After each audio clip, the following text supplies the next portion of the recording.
காசி தமிழ் சங்கம் 3.0 நிகழ்வின் ஒரு பகுதியாக விசாகப்பட்டினத்தில் நடைபெற்ற நிகழ்ச்சியில் திரளானோர் கலந்து கொண்டனர். மத்திய அரசின் சார்பில் இந்தியா முழுவதும் 17 தமிழ் சங்கங்களை தேர்வு செய்து காசி தமிழ் சங்கமம் 3.0 என்ற நிகழ்ச்சியை நடத்தி வருகின்றனர்.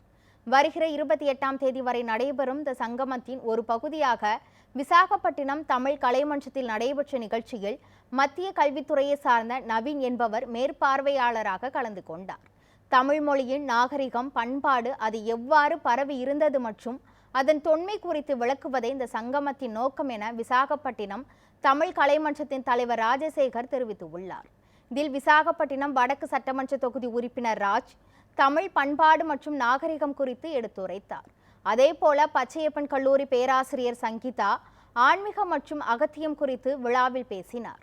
மேலும் இந்த விழாவில் தமிழக பாஜக துணைத் தலைவர் கரு நாகராஜன், கலைமன்றத்தின் முன்னாள் தலைவர் கௌதம், பொருளாளர் சின்னையா, செயலாளர் திவாகர், நிர்வாக குழு இயக்குனர் கிருஷ்ணமூர்த்தி ஆகியோர் கலந்து கொண்டு உரையாற்றினர்.